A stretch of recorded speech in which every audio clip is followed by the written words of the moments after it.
Buenos días y bienvenidos. Es un honor contar con su presencia en este webinar sobre ciberseguridad, huellas digitales y la respuesta a incidentes, un tema fundamental para la protección de nuestras organizaciones en entornos digitales. La dinámica será la siguiente. Comenzaremos con unas palabras de bienvenida a cargo de Sergio Alfaro, nuestra jefatura, quien compartirá la perspectiva comercial de SEA Servicios Múltiples. Luego disfrutaremos de la conferencia central con nuestra invitada especial, Karina Estudillo. Al concluir la exposición, brindaremos un espacio de preguntas y respuestas, así que les solicitamos amablemente registrar sus consultas en el chat para atenderlas en este bloque. Finalmente, cerraremos con una rifa de 5 cursos de ciberseguridad mediante una breve encuesta accesible a través de un código QR. Asimismo, les informo que esta grabación será enviada a sus correos electrónicos. Entonces, sin más, cedo la palabra a don Sergio, quien nos dará la bienvenida en representación de SEA Servicios Múltiples. Adelante, don Sergio. Muchas gracias, Anita. Con Bueno, gusto. pues bienvenidos todos. Es un gusto tenerlos en esta sesión el día de hoy. Tal vez nada más unas pocas palabras de agradecimiento. Sin embargo, nada más quería poner en contexto que SEA Servicios Múltiples es una compañía de muchos años de estar ofreciendo servicios de tecnología en el mercado. Tenemos nuestras oficinas regionales en Costa Rica. Desde Costa Rica nosotros ofrecemos nuestros servicios y soluciones hacia toda la región. También tenemos, por supuesto, clientes extendidos, digamos, en todo este territorio. Pero de pronto, tal vez no es en este momento, digamos, como para empezar a revisar todas nuestras soluciones, pero sí que no quería desaprovechar la oportunidad para saludarlos y esperar reunirnos próximamente. La sesión de hoy es súper importante. Con todo el contexto, tenemos a una persona muy calificada que nos va a dar una inducción importante en todos estos temas. Sin embargo, por favor, cuenten con nosotros. Esperamos reunirnos, ya sea virtualmente o si ustedes requieren que nos movamos a sus oficinas en cualquier parte de Centroamérica, con muchísimo gusto. De pronto, Anita, y para todos, bienvenidos. Muchísimas gracias, don Sergio. Sí, ahora me complace presentarles a nuestra expositora principal, Karina Estudillo, profesional en ciberseguridad con más de 20 años de experiencia. Karina es CEO de Consulting System, Elector, directora de la Academia de Hacker y docente de posgrado en AESPOL. Ha sido conferencista en escenarios internacionales como TEDx, Asobancaria y Cisco Security Day, entre otros. Es autora de varios libros y cursos en línea que han alcanzado la categoría de bestseller como en Amazon, destacando en reconocidos títulos como Hacking Ético 101. Entonces, Karina, te cedo la palabra. Muchísimas gracias por este espacio. Estoy segura que la información que nos brindarás será muy útil y valiosa en cada una de nuestras organizaciones. Adelante, Karina. Muchas gracias, Ann.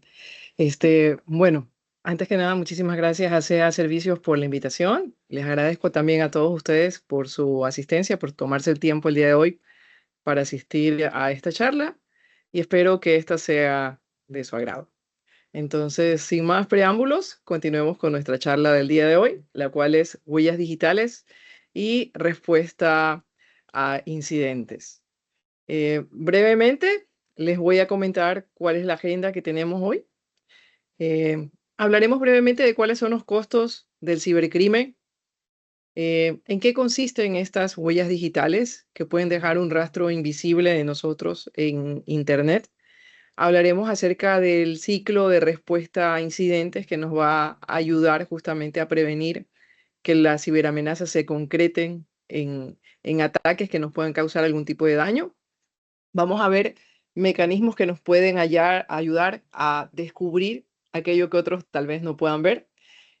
Hablaremos un poco de manera breve, no tan técnica, acerca de en qué consiste el cómputo forense y cómo este nos puede ayudar justamente a mejorar ese ciclo o ese escudo de protección. Y hablaremos también acerca de cuál es el perfil que requiere un auditor forense para que ustedes tengan una idea del tipo de profesional que necesitarían contratar si quieren tenerlos dentro de dentro de nómina, dentro de la empresa. Cuáles son los pasos que se sigue cuando se hace una investigación forense.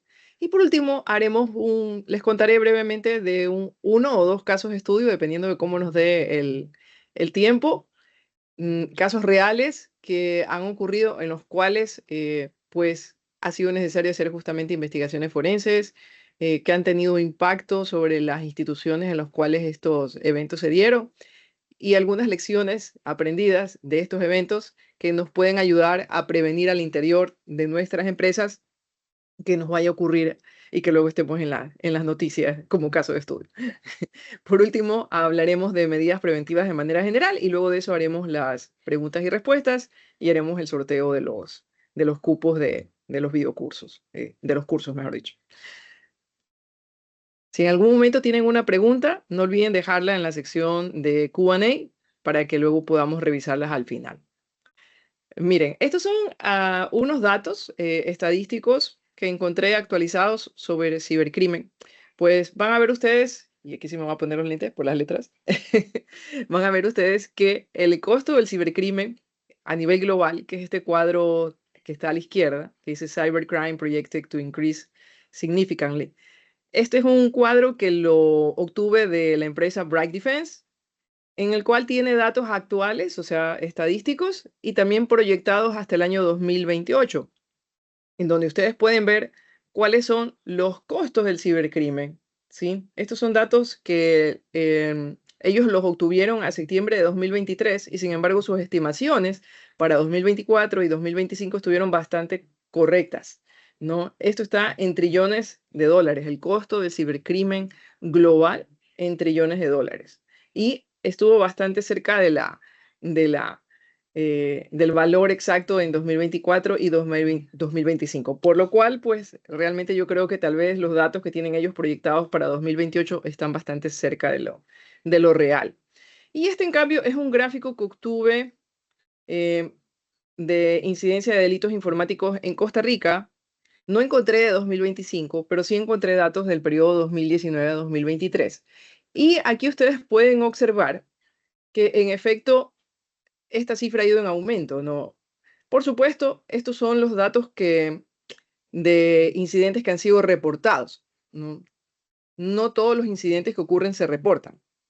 Así que probablemente esta cifra va a ser muy inferior a la real, ¿no? Pero estos son los datos de incidentes reportados, o sea, que se ha hecho una denuncia, que han sido de conocimiento público, etcétera, ¿no? Entonces son datos de fiscalía. Aquí podemos ver que, por ejemplo, el tema de estafa informática, que en 2019 fueron 639 incidentes, en 2023 crecen a 3.262. Suplantación de identidad, 2019, 608, 2023, 1.148, ¿no? Y si revisamos daños informáticos, sabotajes informáticos u otros delitos, vemos que todos siguen esa misma tendencia, ¿no? La tendencia a subir, bueno, salvo el campo de otros que bajó de 464 a 284, pero eso no probablemente porque hayan disminuido, sino porque tal vez ya se están identificando de manera mejor los tipos de ciberdelitos y se catalogan de manera correcta y entonces ya no entran en la categoría de otros. Pero todos los demás, ustedes pueden observar que efectivamente ha habido un aumento. Entonces, estos son datos que tomé de Costa Rica. Entonces, si bien la parte monetaria es la que tal vez a veces hace a las empresas reflexionar sobre que es más barato o más económico invertir en medidas preventivas de ciberseguridad versus el impacto económico que podría tener sufrir una brecha de datos, en realidad eso no es lo único. Existen otros costos ocultos que a veces no se pueden cuantificar, como por ejemplo la pérdida reputacional. Los clientes que dejan de confiar en la empresa cuando ésta sufre una brecha de datos y que retiran sus servicios, sus contratos de esta empresa o que se van a la competencia cuando dejan de confiar en nosotros. Entonces, esos son costos ocultos que no los podemos ver cuantificados aquí, pero a veces son los mayores. Hay empresas que inclusive después de haber sufrido una brecha de datos quiebran. En el caso, por ejemplo, de pymes, hay un dato estadístico que en este rato se me escapa la fuente, pero que dice que cuando una pyme sufre una brecha de datos, alrededor después de 6 meses, el 60% de esas pymes que sufrieron brechas de datos, quiebran. Quiebran. ¿Por qué? ¿Por el costo del incidente en sí? Sí, pero además de eso, por el daño reputacional que sufren, ¿no? Por los clientes que se van a la competencia.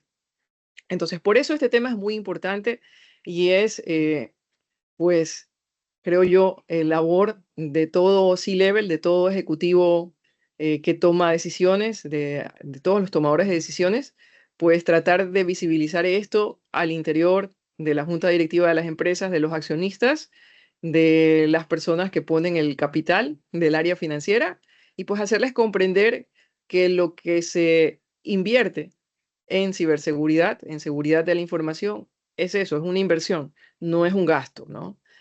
Como solía verse previamente. Entonces, invertir en ciberseguridad hoy me va a evitar sufrir una brecha de datos que va a tener para mí como empresa un costo mayor el día de mañana. Entonces, ¿cuáles son esas huellas digitales? ¿Cuál es ese rastro invisible que dejamos nosotros como personas, como individuos en Internet, sin a veces darnos cuenta de que estamos dejando esa huella digital? Bueno, para empezar, hay dos tipos de huellas. Las huellas que se denominan activas y aquellas que se denominan pasivas. Activas son aquellas que se dejan por una acción directa del usuario. Es decir, el usuario sabe que está dejando una huella digital. Ejemplo, recibo un correo electrónico donde me están invitando a una conferencia de ciberseguridad y me piden que para asistir debo llenar un formulario como este. Ok, entonces, ¿qué hago? Le doy clic al enlace, se me abre la página web del webinar donde me dan toda la explicación, me piden datos como mi nombre, mi cargo, la empresa, el correo electrónico y quizás tal vez un teléfono, un número de teléfono de contacto. Entonces yo sé que estoy dejando esos datos en ese formulario, en esa página web. Entonces esa es una huella digital activa porque ha sido consecuencia de una acción directa mía como usuario. Y yo estoy consciente de que estoy dejando esa huella. Ese es un ejemplo.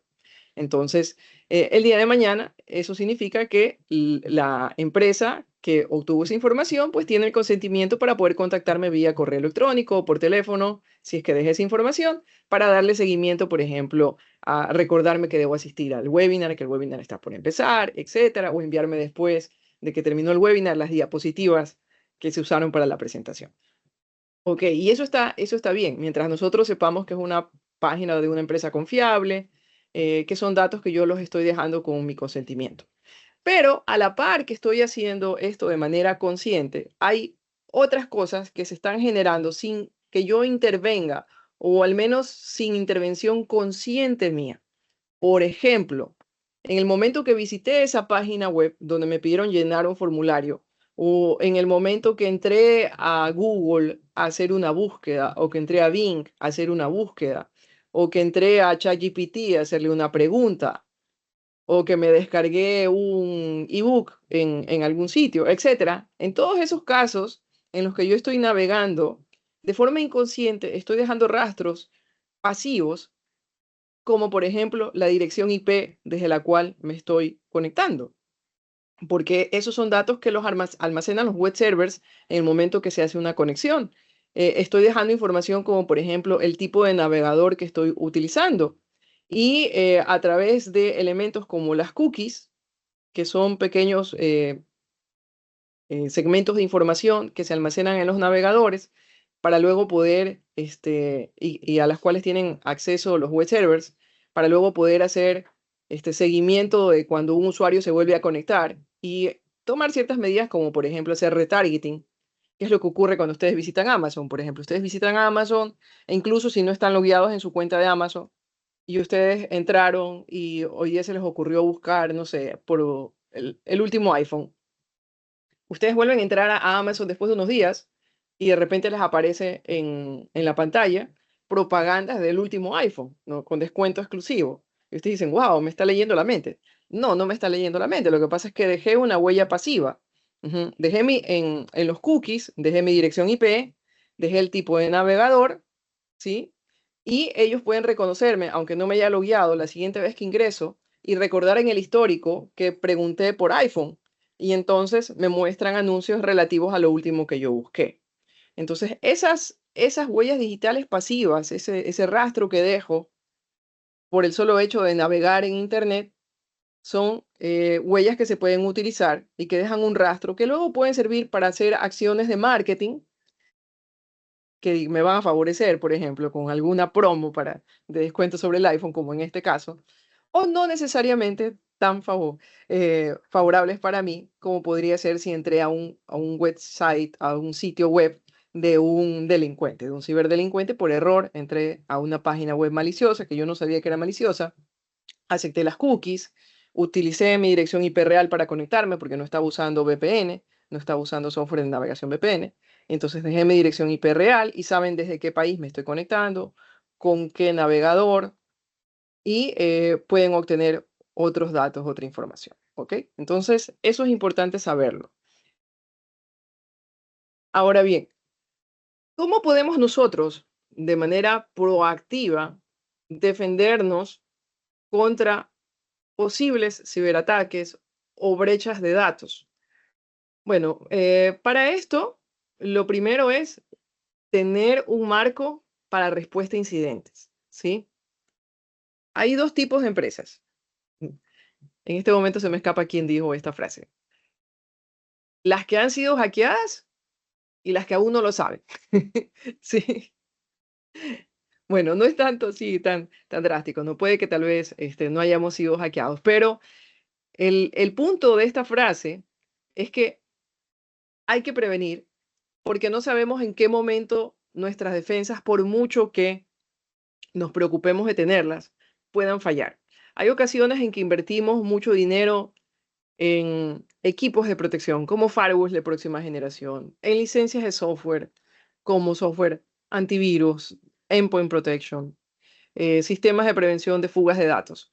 Pero como en toda empresa, siempre hay excepciones, ¿sí? Siempre hay el ejecutivo que necesita descargar tal tipo de información, el ejecutivo que se necesita conectar a tales sitios web, el ejecutivo que necesita conectar llaves USB. Entonces se les hacen las excepciones. ¿Y qué ocurre si logran engañar a ese ejecutivo que tiene esas salvedades en nuestros sistemas de protección? Pues lo que va a pasar es que se va a filtrar ese ataque por ese hueco de seguridad y atacan directamente a la persona, que es el eslabón más débil de la cadena de seguridad informática, lamentablemente. Y entonces se saltan mis defensas y en ese momento lo único que me va a ayudar a poder minimizar las consecuencias de esa irrupción, de esa brecha de datos que entró ahí por una persona, es tener un buen plan de respuesta a incidentes. Es decir, asumir que en algún momento nos pueden hackear, asumir que en algún momento alguien puede cometer un error e inclusive de forma involuntaria, sin que lo hackeen, borrar un archivo que era importante y del cual no se tenía respaldo, o que pudo ocurrir una falla eléctrica y mi planta fallar y se me van de cabeza los servers y se daña la data, etcétera. O sea, tengo que prevenir para el peor desastre. Y eso lo voy a hacer de manera proactiva a través de un plan de respuesta a incidentes. Entonces, ¿qué me dice el NIST? Que es la institución norteamericana que pues establece ciertos estándares, entre ellos el marco de respuesta a incidentes que ustedes están viendo en este gráfico.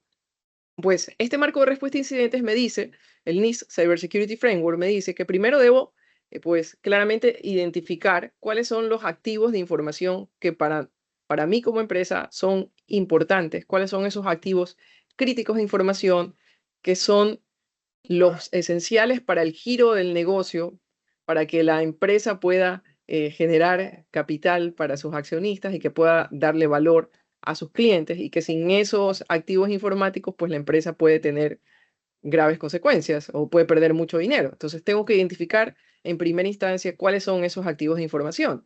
Y una vez que los he identificado, entonces ahora sí voy a implementar medidas para protegerlos, voy a implementar la protección. Pero no me voy a quedar en solamente protegerlos, porque algo de la protección que realice puede fallar en algún momento. Entonces, por lo tanto, es importante tener una detección activa y esto se va a hacer a través de monitoreo. Entonces, y cuando hablamos de monitoreo, no nos referimos a solamente colocar una solución de monitoreo que nadie revisa, sino que tiene que activamente alguien estar ahí detrás de la pantalla 7x24, si no tenemos personal propio, a través del personal de un SOC, de un Security Operations Center, de un centro de operaciones de ciberseguridad, que esté alertándonos sobre si ocurre un evento catastrófico que podría afectar la seguridad de nuestra información, para que en ese momento se pueda dar la respuesta, que es el siguiente paso, ¿no? La respuesta al incidente. Y esa respuesta al incidente, si se detecta de manera temprana, puede inclusive totalmente bloquear ese ataque y prevenir que se ejecute de manera exitosa, o en el caso de que no se pueda eliminar por completo o bloquear el ataque, al menos poder contenerlo para que no se afecten más activos y poder darle paso a la siguiente tarea, que va a ser la recuperación, ¿no? Poder recuperarme de esa brecha. Pero esto es un ciclo, ¿sí? No es estático. La seguridad no es estática. Hoy día parché un sistema, mañana apareció una vulnerabilidad de día cero para ese mismo sistema. Entonces, la seguridad de la información es algo cíclico. O sea, todo el tiempo tengo que estar monitoreando, todo el tiempo tengo que estar parchando, todo el tiempo tengo que estar reconfigurando, todo el tiempo tengo que estar capacitando y siempre tengo que estar en todo este ciclo de identificar, proteger, detectar, responder, recuperar, ¿sí?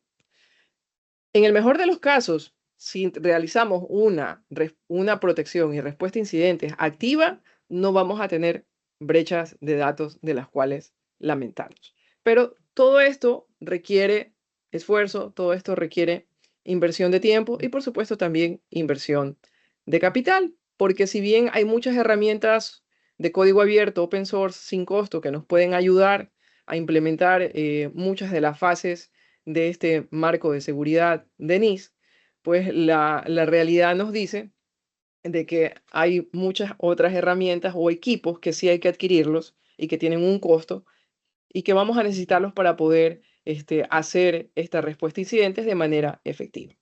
Ahora, ¿qué tanto invertir en cada una de estas fases? Pues va a depender también un poco del presupuesto y del tamaño de la organización.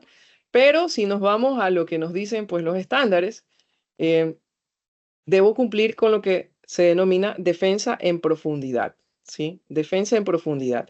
Y la defensa en profundidad empresarial empieza con la parte física, ¿sí? Y con los procedimientos, porque esto es algo muy importante que a veces las organizaciones los obvian. Eh, Tengo muy bien protegido mi data center desde el punto de vista informático, pero resulta que cualquiera puede entrar al data center, ¿no?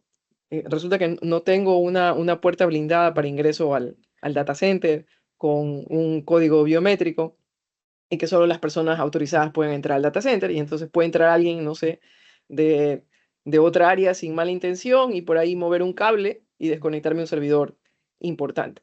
Por supuesto, hoy en día hay soluciones para evitar tener data centers físicos y la moda ahorita es irnos hacia la nube, pero por tener el data center en la nube no significa que por eso pues no debo implementar medidas de seguridad en mi data center en nube. Si bien ahora ya la protección física de ese data center en cloud va a ser responsabilidad del proveedor de esa nube, como podrían ser Amazon, AWS, podría ser Azure Cloud o podría ser Google Cloud. eh, la administración y la seguridad de mi tenencia en nube sigue siendo total responsabilidad mía. Entonces, no porque ya migré mi data center a la nube, me voy a olvidar de la seguridad. También tengo que implementar criterios de defensa en profundidad en mi data center en nube. Entonces son distintos parámetros que hay que tomar en cuenta, pero definitivamente la parte de seguridad física es importante y las políticas y procedimientos y concientización son vitales. De nada me sirve, como les digo, invertir en seguridad de punta, última tecnología, software, hardware, si resulta que no tengo una política de seguridad de la información que la gente que está trabajando en mi empresa conoce. O sea, tengo que también socializar esa política de seguridad de la información.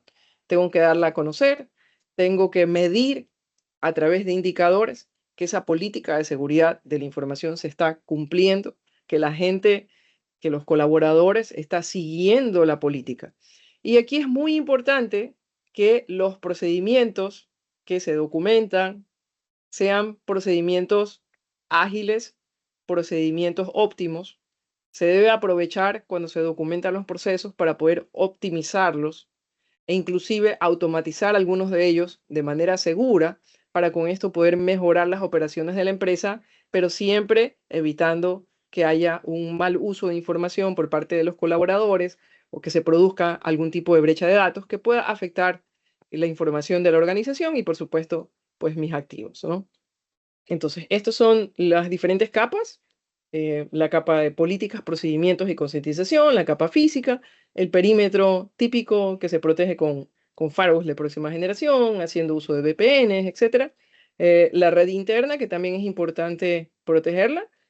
Protección a nivel del punto final, de la computadora, del smartphone, de la tablet, del servidor, a nivel de las aplicaciones que usemos, tanto si son aplicaciones en casa, locales, como si son aplicaciones tipo SaaS, en nube, como si son aplicaciones móviles y por supuesto los datos, los cuales pues los más críticos deberían estar bien salvaguardados, respaldados y cifrados en el caso de que contengan datos que son sensibles. Ok, pero bueno, todo esto es algo que nosotros mal o bien, tratamos de hacerlo en todas las empresas.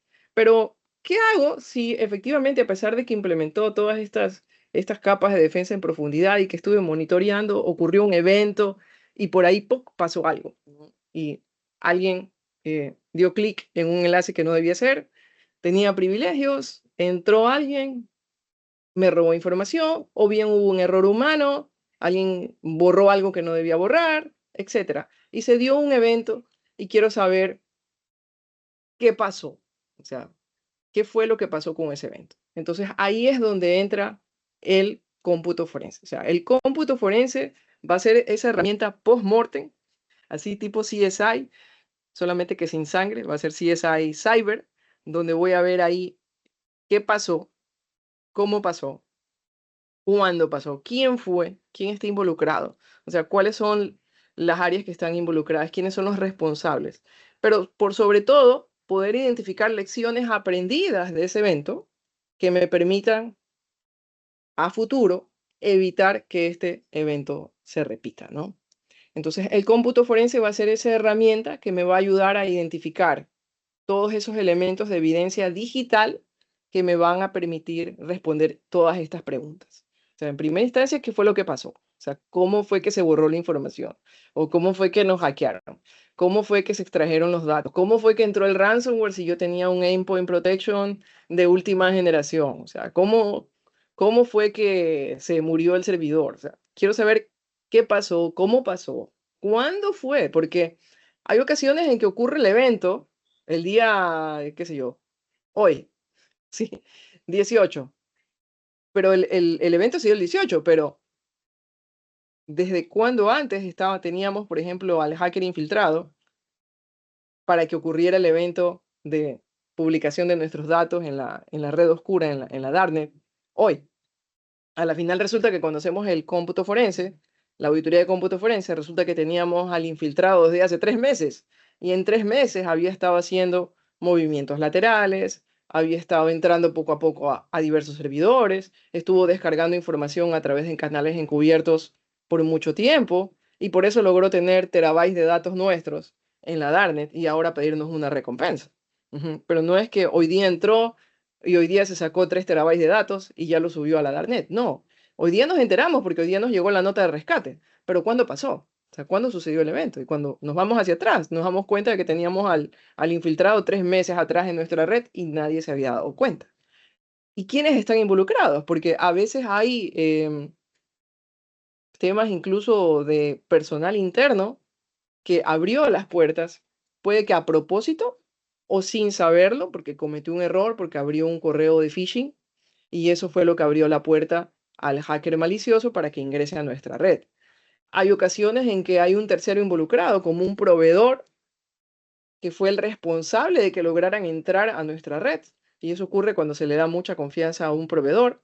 Resulta que teníamos un canal de VPN sitio a sitio con el data center de respaldos, supuestamente para sacar copia de nuestros servidores y tenerlos de manera segura en otra nube para que en el caso de que ocurra un evento local, poder migrar nuestro data center a la nube. Pero resulta que por tener esa VPN sitio a sitio con el data center en nube todo el tiempo abierta y dándole privilegios a esa red, ese proveedor en nube, para hacer los respaldos y acceder a nuestros servidores, si ellos no tenían bien asegurada esa red, y por ahí entraron y le dieron el paso al hacker. Caso real, por cierto. Eso le pasó a un cliente nuestro. Entonces, es importante que estas preguntas sean respondidas de manera correcta para poder tener la visibilidad de todo lo que pasó y poder tener lecciones aprendidas y que esto que nos ocurrió, que fue muy malo y que lamentablemente nos causó un impacto que si se dio a conocer a terceros pudo haber tenido hasta un impacto reputacional o simplemente un costo interno de trabajo, de horas hombre, de reposición de datos o de pagar un rescate, etcétera, que esto no nos vuelva a ocurrir. Entonces, de eso se trata el cómputo forense. O sea, no solamente de decirnos que estuvo mal y cómo sucedió, sino cómo hacemos para que esto no vuelva a ocurrir. ¿Qué lecciones nos dejó este caso para evitar que a futuro este evento se repita? Entonces, ¿qué perfil deberíamos tener dentro de nuestra empresa para contar con un auditor forense que nos pueda ayudar a dilucidar toda esta información en el caso de que ocurra un incidente? Bueno, es importante que sea un profesional con experiencia comprobada en seguridad informática, que esté acreditado como perito en el país donde tengamos base de nuestra empresa. Por ejemplo, en Ecuador, que es mi país de origen, el Consejo Nacional de la Judicatura es el que acredita a los peritos. Debe tener una certificación internacional en cómputo forense y, por supuesto, tiene que tener dominios de la suite forenses y del proceso que se sigue para hacer una investigación forense. Entonces, cuando se hace una investigación forense, lo primero es adquirir y preservar la evidencia. Hay ocasiones en que ocurre un incidente, ok, nos hackearon y lo más rápido que se hace es, bueno, es bloquear en el firewall la salida a internet para que no se pueda conectar no sé, el ransomware con el centro de comando y control del hacker remoto. Y luego de eso empezamos a aislar los equipos, pero en ocasiones uno de los errores que comete el área de TI es que los equipos que fueron hackeados inmediatamente los formatean y empiezan a recuperar de respaldos. Y cuando hacen eso, están perdiendo evidencia digital. Se perdió evidencia digital porque si bien podemos luego sacar una imagen forense de ese equipo y analizarlo, como ya se formateó, hubo mucha información que se perdió, que se reescribió en el disco. Entonces, lo primero de un proceso de respuesta a incidentes debe ser tener un mecanismo tal que en el caso de que ocurra uno de estos incidentes, nosotros podamos primero adquirir y preservar la evidencia de los dispositivos que fueron afectados antes de proceder a respaldar la información, reinstalar e ir desde cero. Cuando tenemos ambientes virtuales, es mucho más fácil, porque lo que se hace es simplemente, pues, sacar una instancia de la máquina virtual del servidor afectado o de la computadora afectada, lo que sea, y luego se levanta otra máquina virtual diferente. Entonces, podemos preservar la evidencia de manera muy fácil.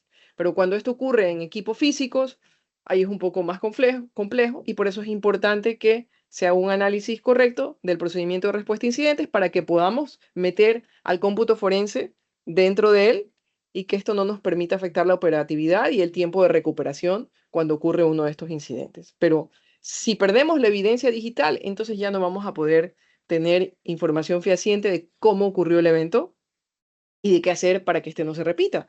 Me ha pasado con clientes de que por el apuro de ellos restaurar los sistemas, botan la evidencia, ¿verdad? La eliminan, sacan los sistemas de nuevo, los levantan, ya supuestamente están limpios, se conectan a internet y en las horas otra vez los vuelven a hackear y vuelven a entrar. Y otra vez todo el trabajo. ¿Por qué?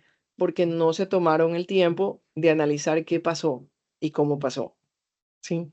Y de corregir lo que realmente necesitaban corregir para que no vuelva a ocurrir. Entonces, claro, los volvieron a hackear porque volvieron a encontrar la misma vulnerabilidad o tenían un túnel encubierto, tenían una puerta trasera. Y como no se tomaron el tiempo para analizar, pues no supieron qué era. Entonces, es importante incluir el cómputo forense dentro del plan de respuesta a incidentes. Entonces, una vez que se ha preservado la evidencia y se ha adquirido esta, luego se va a procesar, se va a analizar y se va a emitir un informe que me va a servir inclusive para, si es que quiero llevar este caso a una corte, a la parte legal y y presentar una demanda contra las personas que estuvieron involucradas, si es que logré identificarlos, pues este informe me va a servir para eso, ¿no? Pero, ojo, algo muy importante, es vital que ustedes revisen con ayuda de un abogado la legislación de su país, porque puede que la ley, que la legislación local incluya ciertas cláusulas como temas de habeas data, como temas de protección de datos personales, etcétera, que impidan que ustedes puedan auditar inclusive, por ejemplo, una laptop de un colaborador que se fue porque sospechan que se llevó la base de clientes a la competencia, solamente por el hecho de que la computadora es de ustedes, de la empresa. Si resulta que el colaborador no les ha dado una firma autorizando a que auditen sus datos, entonces a la final pueden estar cometiendo una ilegalidad y luego este colaborador demandarlos a ustedes porque él dice que había información personal en su computadora y que ustedes la auditaron sin su permiso. Entonces es importantísimo que se asesoren de un abogado que revise las leyes de su país y que si es necesario dentro del contrato, cuando contratan a una persona, agreguen una cláusula en la cual esa persona al firmar el contrato les autoriza a hacer auditoría de sus equipos, de todo lo que pertenece a la empresa, aunque haya datos personales de ellos ahí. Y si no lo tienen todavía incluido dentro de los contratos actuales con sus colaboradores, pues entonces hacer un adendum realizado por un abogado y hacérselo en este momento firmar a todos sus colaboradores, para que si se presenta uno de estos eventos, pues tengan los elementos legales para poder hacerlo y que no vayan a recibir luego, resulta que los pájaros les disparan a las escopetas y que ustedes tengan una demanda de un colaborador malicioso que se llevó la información a la competencia porque ustedes le revisaron la laptop y no tenían la autorización y la Constitución los protege, etc. Entonces es importante que revisen esto con un abogado. Ahora bien, pasemos al caso de estudio y luego de eso vemos las medidas preventivas. Les voy a contar un caso de estudio que ocurrió hace poquito, en el año 2024, o sea, fue el año pasado. Y bueno, aquí creo que no tenemos audiencia de Perú, pero esto ocurrió en Perú. La víctima en este caso fue el banco Interbank de Perú, el cual tuvo una filtración masiva de datos, ¿sí? Imagínense ustedes que están en una mañana cualquiera, están tomando café, de repente están revisando las notificaciones en las noticias y ¡pum!, ven algo que los deja así helados. En Blipping Computer salió un anuncio diciendo: Interbank confirma filtración de datos tras una extorsión fallida. Ustedes sienten curiosidad, abren y ven las cifras, ¿no? Millones de clientes, datos personales, correos, contraseñas, inclusive información financiera sensible como el número de la tarjeta de crédito, el código clave, fechas de caducidad, etcétera, todo ha sido filtrado. O sea, hay un actor malicioso que dice tener casi que 4 terabytes, 3.7 terabytes de datos, era lo que ellos tenían, robados de al menos unas 3 millones de personas, clientes de Interbank. Entonces, en ese rato, claro, si ustedes son clientes de Interbank, pues se van a asustar. Sé que no es el caso de ustedes porque ustedes están en Costa Rica, pero en Perú esto fue muy real. Hubo muchos clientes de Interbank que fueron afectados porque, claro, las tarjetas, pues enseguida ya el banco las bloqueó y les dio de baja y volvió a emitir nuevas tarjetas. Y le tocó reponer si es que hubo en ese lapso compra con esas tarjetas a los clientes. Pero el tema no es solamente la afectación monetaria de las tarjetas, sino que también entre esos datos que se robaron estaba la identidad de las personas clientes del banco. Estaban temas de información de dónde viven, o sea, sus nombres, apellidos, dirección de correo electrónico, número de teléfono, la dirección de la casa, los hábitos de compras, etcétera. Entonces, cabe preguntarse, bueno, ¿y cómo pasó esto? ¿Cómo fue que sucedió esto? ¿Cómo pudieron a un banco que invierte tanto? Porque los bancos son de los sectores los que más invierten en medidas de protección de ciberseguridad. ¿Cómo puede ser que le pasó esto a un banco tan importante que sí invierte en ciberseguridad? ¿No? Entonces, posteriormente Interbank, pues, reconoció la filtración, o sea, de hecho ellos ya lo habían reconocido, dijeron que estaban controlando la brecha, que habían logrado parar la vulnerabilidad, que la habían parchado, pero lamentablemente pues ya el daño estaba hecho, ¿no? Ya los datos de los usuarios estaban fuera. Entonces, revisando un poco los aspectos técnicos del ataque que se dio, el grupo atacante tiene un nombre medio raro que la verdad es que no sé cómo pronunciarlo, algo así como Soldic. Ujú. Bueno, ellos afirmaron haber logrado tener acceso a los sistemas de Interbank y haber extraído 3.7 terabytes de datos, que correspondía aproximadamente a información de unos 3 millones de clientes. Entre los datos, ellos decían que se incluían nombres completos, el DNI, que es como la cédula para nosotros, es el número nacional de identificación, fechas de nacimiento, direcciones, teléfonos, correos electrónicos, contraseñas, detalles de las tarjetas de débito y crédito, números de las tarjetas, fechas de vencimiento, códigos de seguridad, las credenciales de APIs internas del banco, credenciales de cuentas corporativas del banco, de servicios en la nube, e incluso en algunos casos hasta información biométrica, de verificación biométrica, se filtraron. Se habló también de que los atacantes habían intentado extorsionar al banco, ofreciéndole pues reponerle los datos y que el banco había dicho que no, y que luego subieron estos datos a la Darknet para hacer una especie de oferta al mejor postor en los foros de filtraciones, ¿no? En los foros de la Darknet. Y que luego de que Interbank pues rechazó, que no respondió al pago del rescate, pues filtraron los datos, ¿no? Entonces, como no les aceptaron la negociación, los filtraron, los subieron ahí a la Darknet y los dejaron ahí para que todo el mundo se los descargue. Ahora, ¿cómo ocurrió?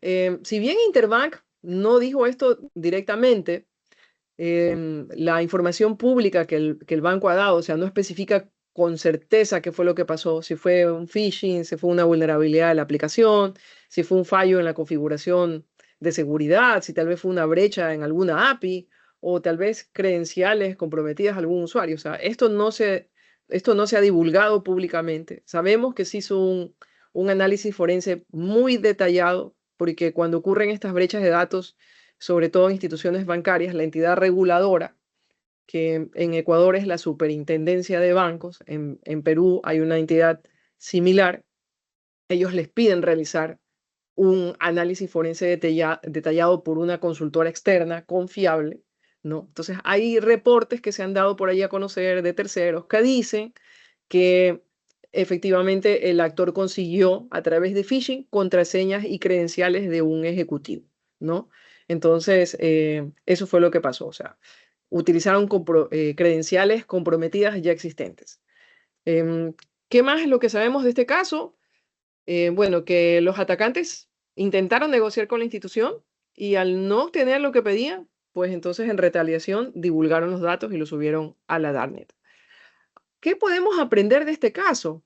Bueno, en primera instancia, si damos por cierto la información que dieron a conocer los actores de que usaron credenciales comprometidas, muy probablemente esas credenciales las obtuvieron o a través de phishing o bien haciendo algún ataque de claves porque se usaron contraseñas débiles o posiblemente reutilizadas.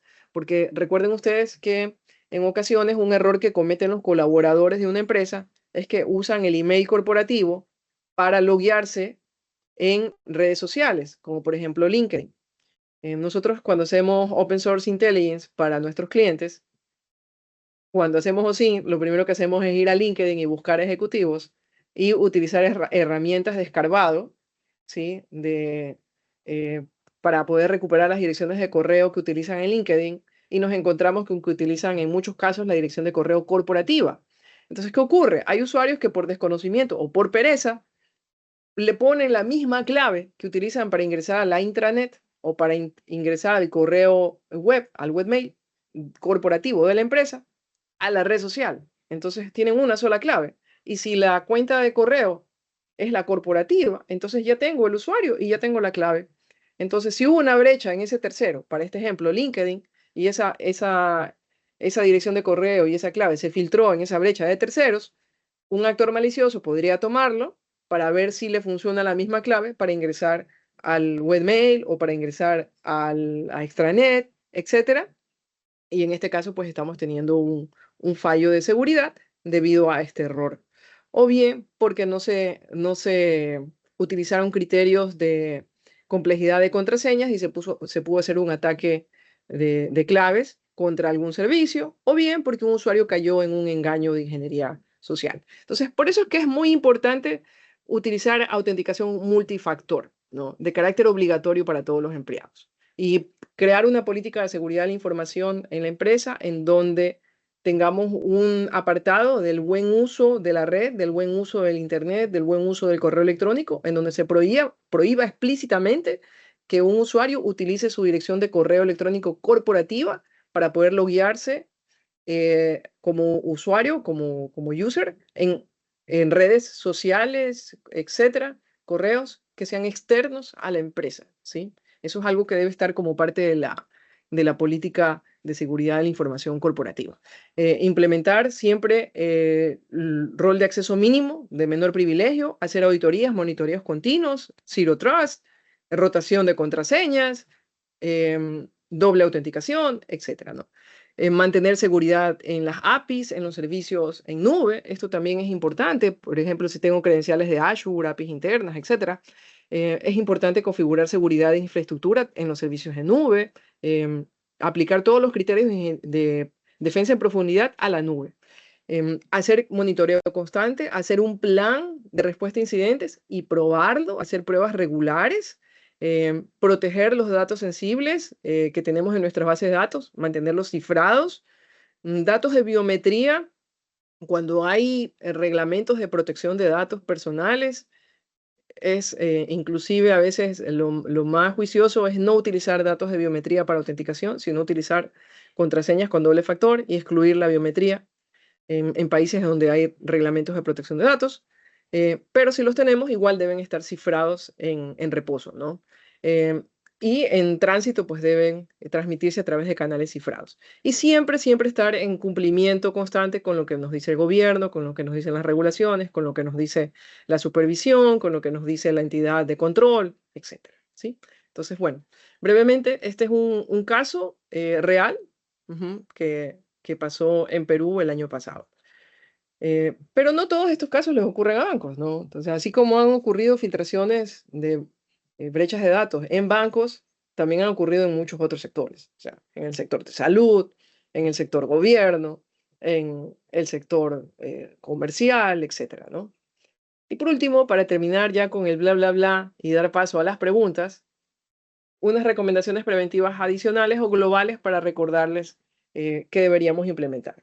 Primero, lo que ya decíamos, mecanismos de respuesta de defensa en profundidad, monitoreo continuo, activar la auditoría de eventos en los sistemas operativos. Esto es algo muy importante.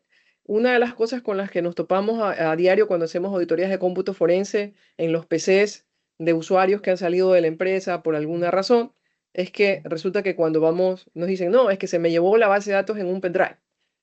Ok, pero vamos a revisar la auditoría de medios removibles y resulta que no la tenían configurada a nivel de directorio activo. Y entonces no hay un log de medios removibles. Entonces vemos que el usuario abrió una carpeta donde había un archivo que se llamaba base de clientes XLS. Y vemos que conecta un pendrive. Y que después de un rato en el pendrive aparece un archivo que se llama base de clientes XLS. Pero no tenemos el log que nos permita decir que ese archivo, que se llama sospechosamente igual, es exactamente el mismo que estaba en el disco duro y que se transfirió, aunque 2 más 2 es 4, pero no tenemos el log, ¿sí? No tenemos el log que nos permita decir fehacientemente el usuario copió el archivo base de clientes del disco duro a la llave USB, ¿sí? Karina, tal vez aproveche este Entonces, eso, minutito. listo.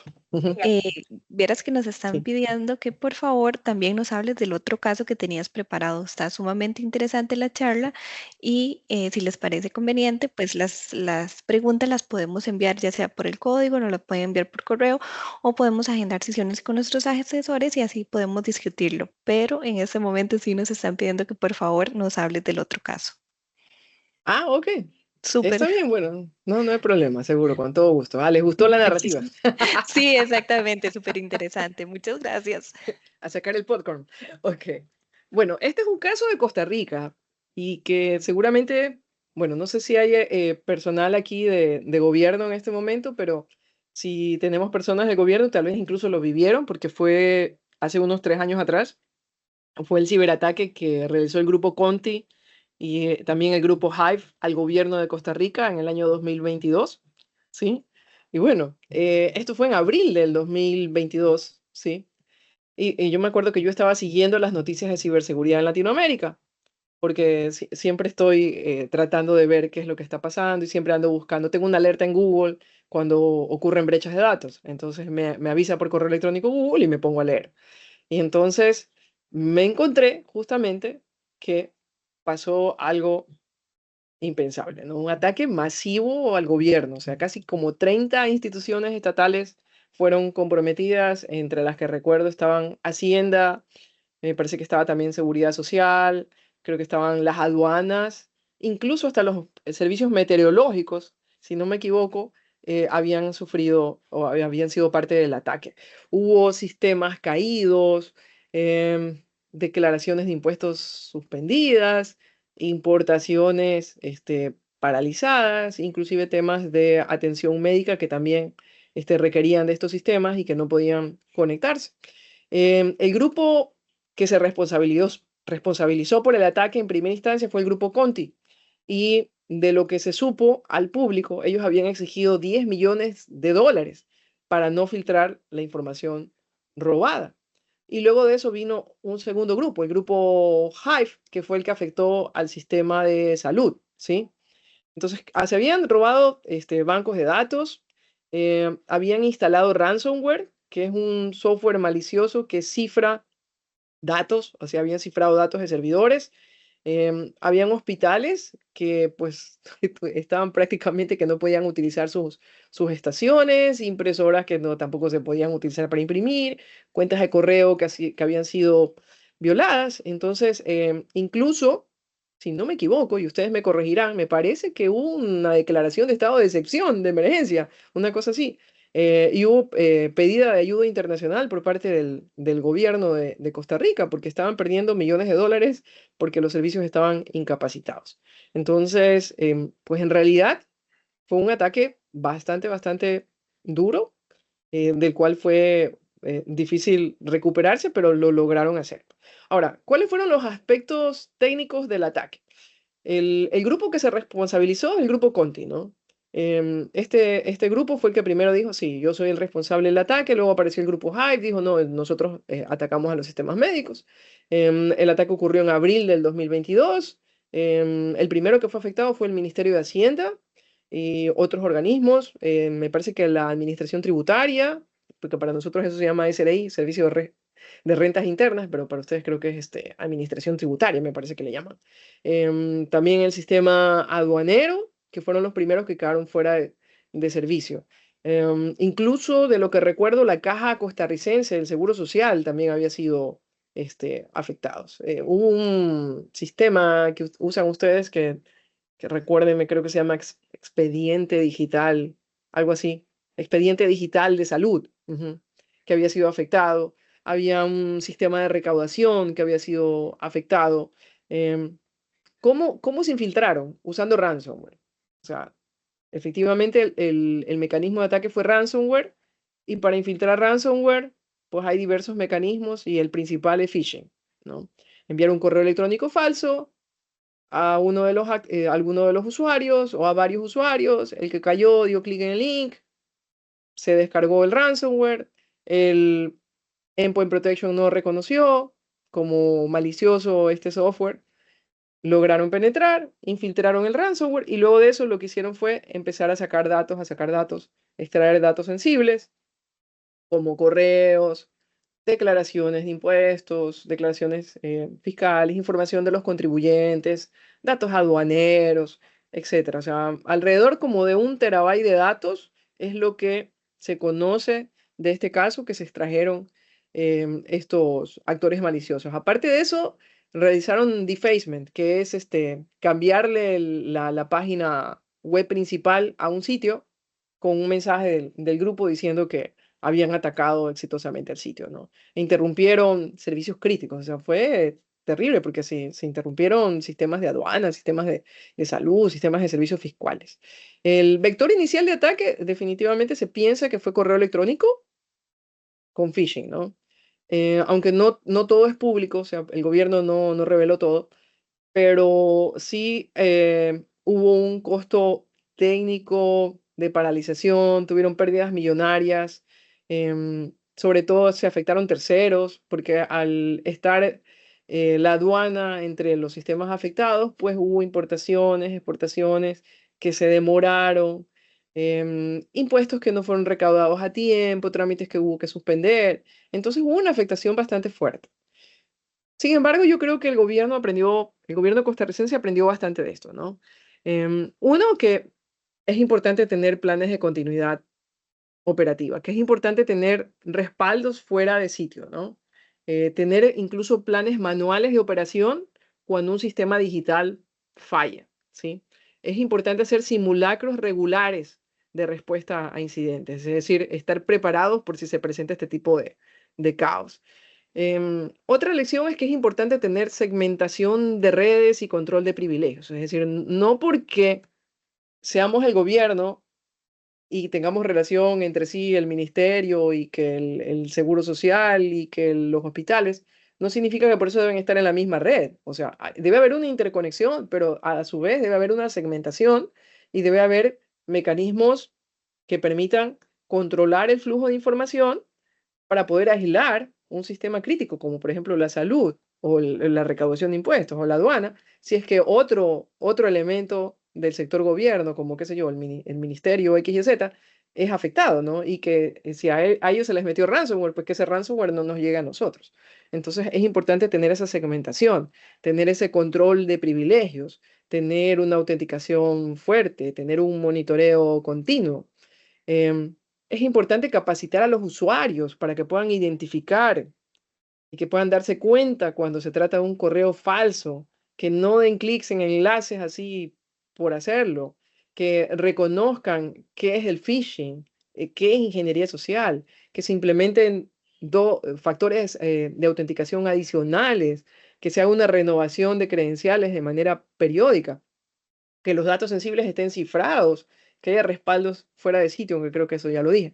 Y bueno, también es importante cuando se trata de algo tan crítico como son los sistemas nacionales de un gobierno, pues contar siempre con ese respaldo institucional externo, amigos, países amigos como por ejemplo Estados Unidos, que ellos tienen bastante bien formado su sistema de cyber de respuesta. Entonces, contar con esos organismos internacionales, con esas alianzas bipartitas, con otros países amigos para que nos ayuden en el caso de que se nos escape de la mano un ataque tan masivo como este, ¿no? Y por sobre todo, pues, hacer regulaciones, ¿no? Y que no sea que en casa de herrero cuchillo de palo. Resulta que yo soy el que hace las regulaciones de las leyes de protección de datos personales y las leyes de los estándares de seguridad, pero resulta que casa adentro no los implementa.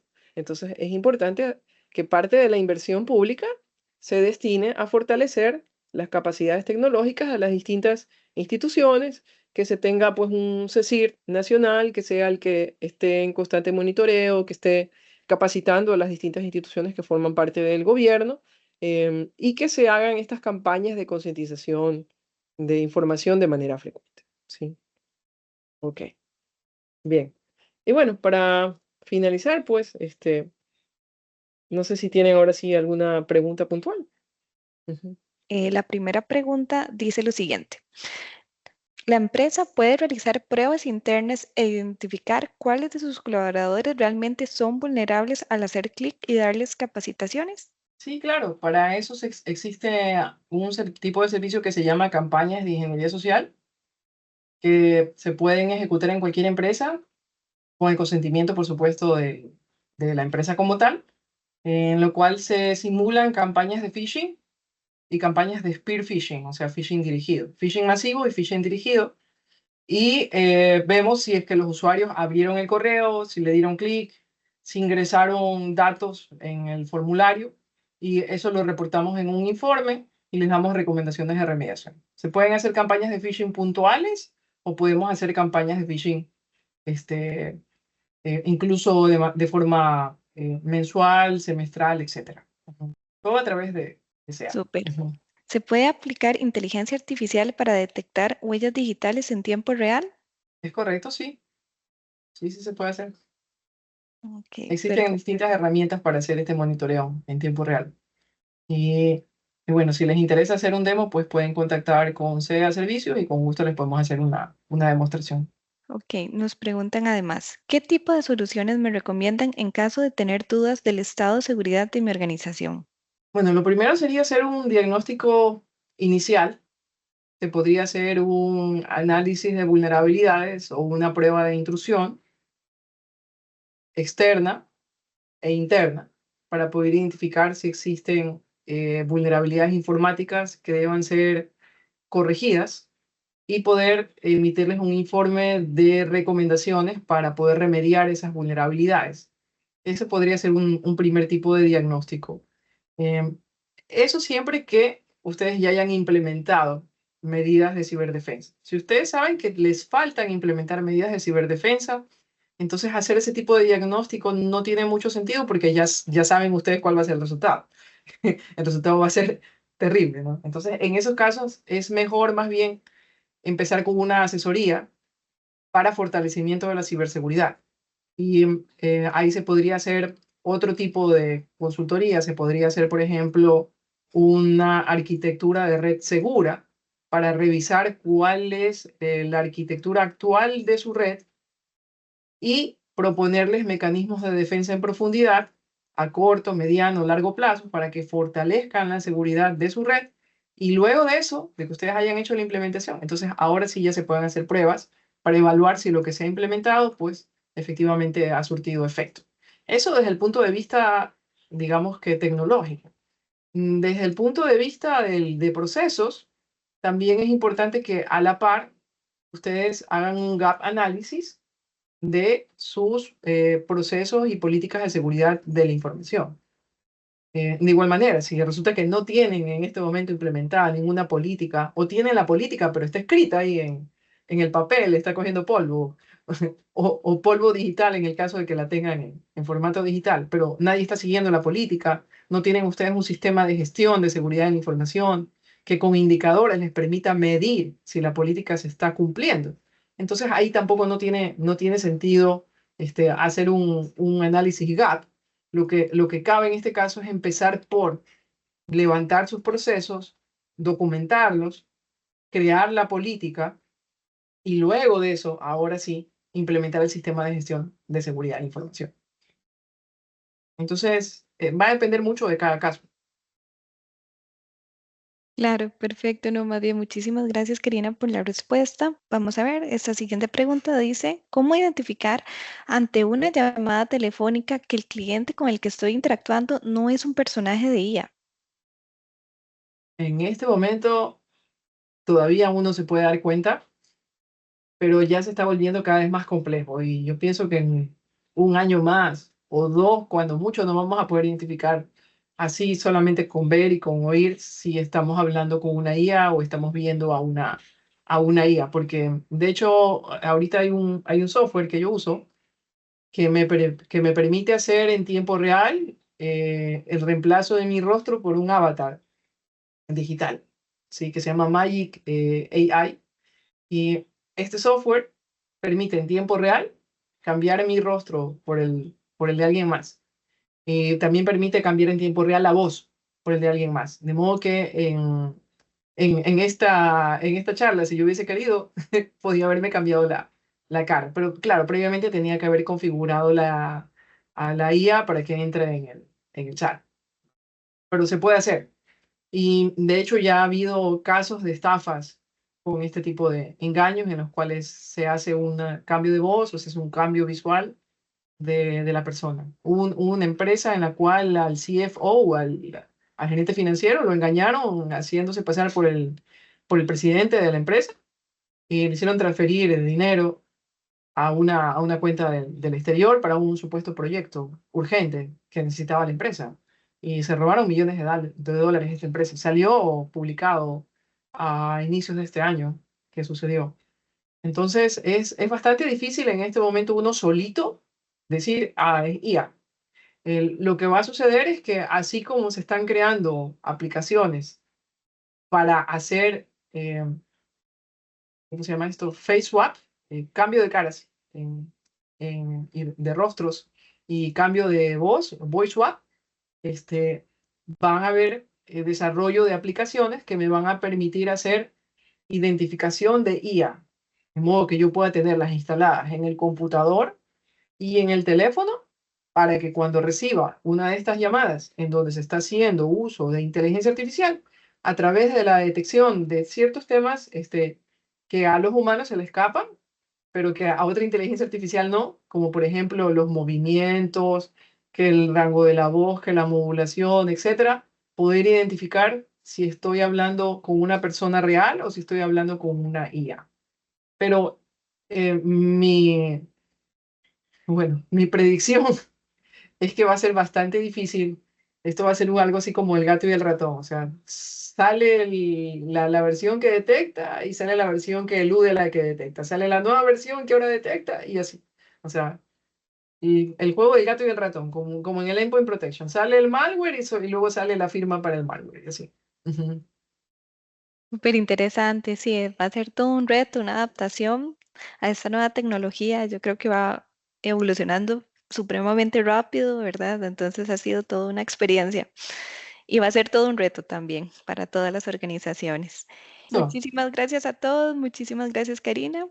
Esperemos tener Gracias a otra ustedes. próxima que les haya gustado y que sea de muchísimo provecho. Recuerden, nuestros asesores están para servirles. Muchas A la gracias. orden.